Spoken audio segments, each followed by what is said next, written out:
c'est Requiem, c'est 2000. Ouais. Puis, parce que Pi est venu par après, je pense, comme bien du monde, parce que c'est un petit peu plus, c'est 98. C'est 98, mais ça. tu sais, c'était, je sais pas à quel point ça s'est c'était rendu dans les salles, puis ouais. ça voyage moins parce que c'est... Ouais, puis il était comme dur à trouver en DVD, tu sais, comme, mettons, dans le bout qu'on commençait à triper, tu sais, début 2000, là, tu fais, il me semble, ça avait été long avant que je mette la main sur une copie, il me semble que c'était dur à trouver, fait que sûrement que tu sais, la distribution devait être un peu déficiente sûrement, là. sur ce film-là, qui était... Qui est très indie, petit budget. Micro-budget, ouais. Tu sais, je pense que c'est 60 000 pour filmer, puis peut-être le double overall avec le montage, puis tout, là, ce qui est pas beaucoup, là, 120 000.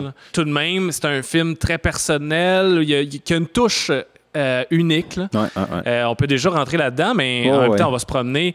Ça reste que si on commence avec Pi comme point de départ, déjà, on est dans le thriller, là, en partant. Ouais, c'est ça. Il y a tellement de choses qu'on retrouve même dans ses plus récents films qui étaient déjà là. T'sais. Ouais, des montages. L'obsession. Oui. Mais tu voulais parler de ces thèmes, les obsessions. Ouais, si on parle des thèmes, ben c'est ça, l'espèce de personnage il sait qu'il va perdre plus qu'il avance. T'sais, l'objectif va le détruire ou va vraiment le blesser énormément. Comme, mettons, je pense à The Wrestler, qui sait que s'il fait le combat final, ça va peut-être... arriver à sa fin. Arriver à sa fin, tu sais, totale. Donc, mais il va pareil. C'est un peu ça aussi avec l'obsession du personnage dans Pi, qui, là, je pense qu'on pourrait peut-être plus l'expliquer le film parce que c'est moins connu. Oui, il est moins connu, celui-là. Ça, c'est... Bon, c'est quoi? Un mathématicien... Oui. Qui est obsédé par les chiffres, qui pense que dans la nature, tout peut être répondu en chiffres. En chiffres, qu'il y a un ordre dans tout, en fait, il parle de pattern, en fait, mais c'est le terme qu'il utilise pour l'avoir vu en anglais, mais que dans la nature, tout s'explique par un pattern qui est récurrent, tu sais. Fait que les mathématiques, c'est ça, c'est des équations. Et là, il arrive à... C'est l'idée que pi, qui représente le cercle, qui est comme la forme la plus pure, est représenté par un chiffre qui a comme aucun sens. Oui, infini de décimales. Et puis là, mais c'est payant de fouiller là-dedans, parce que c'est ça, c'est que tu ouvres l'espèce de... C'est la science versus la religion, qui est aussi des termes qui reviennent beaucoup. Là.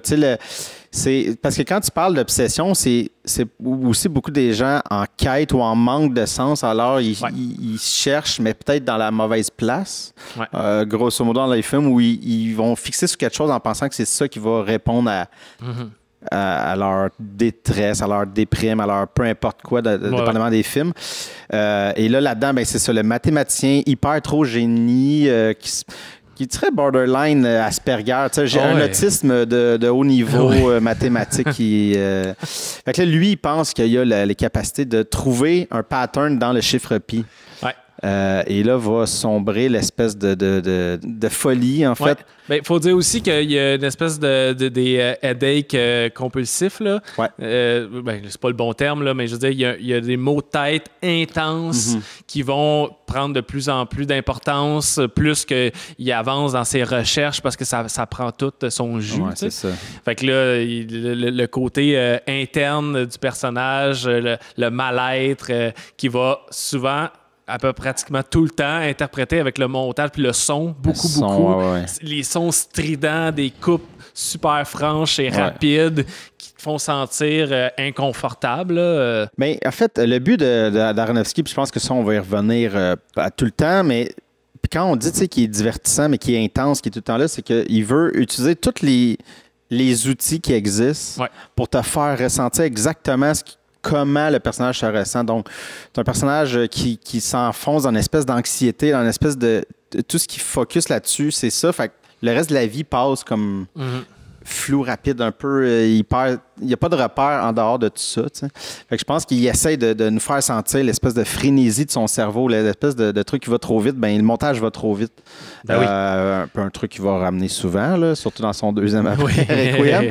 Mais c'est ça. Fait que l'espèce de on n'a pas le temps de s'accrocher à quelque chose, mais c'est voulu, tu sais. Puis ça nous garde aussi dans un état de j'ai pas le terme, mais un état de temps de on the edge. On the edge, parce qu'on est tout le temps comme même ça. Puis tu sais, c'est drôle parce que c'est l'histoire d'un mathématicien qui cherche la réponse de pi, puis on est comme on veut se péter la tête d'un mur, on capote. Ça me semble pas accessible comme synopsis. Ouais, puis mais le film, il est quand même, là, j'ose croire, parce qu'il y a quelque chose qui est vraiment attirant puis qui t'embarque rapidement. Parce que, tu sais, je pense pas qu'on passe nos vies à essayer de faire comme, y a-tu un pattern dans le chiffre pi?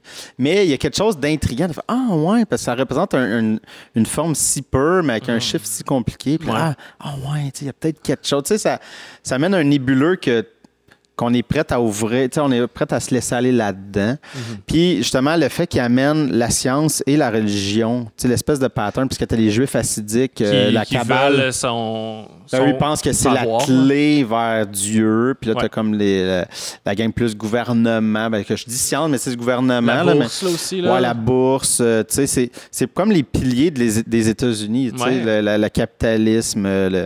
C'est comme des grosses institutions, mais qui finissent par, j'ai pas le bon terme, mais avaler ou écraser l'individu. L'individu, oui, c'est vrai. La Kabbale, la religion, la bourse, le gouvernement, qui sont tous...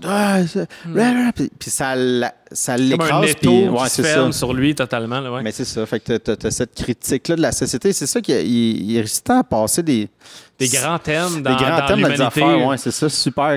Mais dans un truc hyper divertissant que tu réfléchis pas nécessairement, t'as juste la ride qui est le fun, mais si tu t'attardes, tu vas il y a du stock en tabarouette dans Puis tu sais, même si c'était bourré de chiffres puis d'affaires, c'est pas grave si tu catches pas tout, tu pick up pas toutes les informations qu'on te donne. Là, tu feels le film, puis ça vaut aussi pour d'autres films dans le sens où t'as la ride qui est très importante aussi. Oui, la ride émotive. Moi, on en a parlé avec d'autres réalisateurs plus cérébraux quand je te disais que des fois j'avais plus de misère. Parce que moi, c'est ça. J'aime avoir une expérience émotive. C'est ça que je vais chercher plus dans le cinéma. Ouais.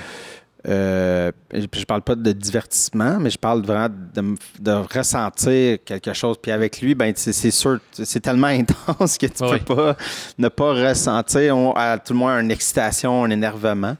Mais là, on n'a toujours pas parlé de la direction photo. Qu'est-ce que tu pensais du noir et blanc? Moi, j'aime vraiment ça. Très spécial. C'est très spécial, il faut dire. Bon, noir et blanc, très contrasté. La première shot... C'est comme sa face est blanche. On voit comme quasiment plus de détails de sa face. C'est ça, il joue des fois sur ça pète fort. Très granuleux. Oui, gritty au bout. Puis je me suis demandé, tu sais ça, j'ai comme pas fouillé, est-ce que c'était... Ben, en partie, j'imagine que c'était voulu, mais est-ce que aussi c'était le fait que c'est tout ce qu'ils ont sur quoi ils ont pu mettre la main? C'était comme un film très granuleux, un peu sale. Ou c'était comme j'ai voulu. Pas les détails, mais j'imagine que de booster ça en montage, ça permet de camoufler des erreurs ou un manque d'éclairage ou un manque de finesse au niveau là, au tournage, clairement. C'est comme la première shot qui est comme tout blanc. Tout. Ben, c'est que tu mets carrément un spot front. Tu as besoin d'un spot super fort dans sa face. Puis tu vas booster après. Tu boostes le reste. Fait que peut-être qu'il y avait une façon aussi de contourner.